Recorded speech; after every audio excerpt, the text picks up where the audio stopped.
ఇటీవల విడుదలైన గుంటూరు కారం సినిమాలో ఒక పాట బాగా పాపులర్ అయిన విషయం తెలిసిందే. అదే కుర్చీని మడత పెట్టి సాంగ్. యూట్యూబ్లో అది సెన్సేషన్ క్రియేట్ చేసింది. ఈ పాటను కుర్చీ తాత ఫేమస్ డైలాగ్ నుంచి క్రియేట్ చేశారు.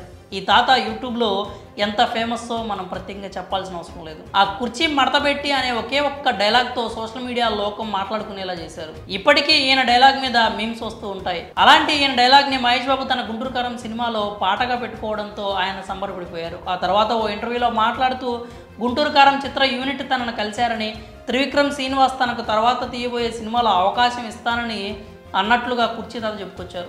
ఆ తర్వాత కుర్చీ తాత మిస్సింగ్ అనే ప్రచారం జరిగింది. ఆయన కుటుంబ సభ్యులు మీడియాతో మాట్లాడుతూ కన్నీళ్లు పెట్టుకున్నారు. ఆ తర్వాత వరంగల్లో యూట్యూబర్ దగ్గర ఉన్నాడని తెలిసి ఊపిరి పీల్చుకున్నారు. ఫ్యాన్స్ కూడా ఆయన కనిపించకపోవడంతో కంగారు పడ్డారు. ఆ తర్వాత ఆయన కనిపించడంతో ఫ్యాన్స్ రిలాక్స్ అయ్యారు. ప్రస్తుతం అయితే ఆయన బాగానే ఉన్నారనుకున్న సమయంలో కుర్చీ తాత అరెస్ట్ వార్త వైరల్ అవుతోంది. కాలాభాష అలియాస్ కుర్చీ తాతను జూబ్లీహిల్స్ పోలీసులు అరెస్ట్ చేసినట్టు తెలుస్తోంది. వైజాగ్ సత్య స్వాతి నాయుడు ఇచ్చిన ఫిర్యాదు మేరకు పోలీసులు కుర్చీ తాతను అదుపులోకి తీసుకున్నట్లు వార్తలు వస్తున్నాయి. డబ్బు కాజేసి పారిపోయాడని, ఇష్టం వచ్చినట్లు తిడుతూ వీడియోలు పెడుతున్నాడని, తనని బూతులు తిడుతున్నాడని వైజాగ్ సత్య వాపోయాడు. అది తట్టుకోలేకే చివరకు పోలీసులకు ఫిర్యాదు చేసినట్లు వైజాగ్ సత్య చెప్పాడు. 2 రోజులుగా అతని కోసం గాలించగా బుధవారం పోలీసులు కుర్చీ తాతను అరెస్ట్ చేసినట్లు వెల్లడించాడు. కుర్చీ తాత డైలాగ్ని వాడుకున్నందుకు మ్యూజిక్ డైరెక్టర్ తమన్ ఆయన్ని ఇంటికి పిలిపించుకొని ఆర్థిక సాయం కూడా చేశాడు. అయితే ఇదంతా జరగడానికి వైజాగ్ సత్య సహకరించాడు. అతని వల్లే కుర్చీ తాత తమన్ దాకా వెళ్ళగలిగాడు. ఆ విషయాన్ని తాతే స్వయంగా చెప్పాడు. కానీ ఎందుకో తాత చివరికి రివర్స్ అయ్యాడు. వైజాగ్ సత్య తనను మోసం చేశాడంటూ చెప్పడం స్టార్ట్ చేశాడు.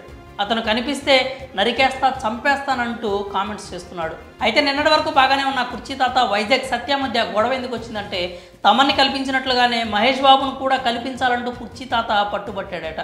అయితే అది సాధ్యం కాదంటూ వైజాగ్ సత్య తేల్చి చెప్పాడు. అప్పటి నుంచే వీళ్ళ మధ్య చెడిందని వైజాగ్ సత్య చెప్పుకొచ్చాడు. జనవరి 12న మొదటిసారి వైజాగ్ సత్యాను బూతులు తిడుతూ కాలాపాష యూట్యూబ్ వీడియో చేశాడు.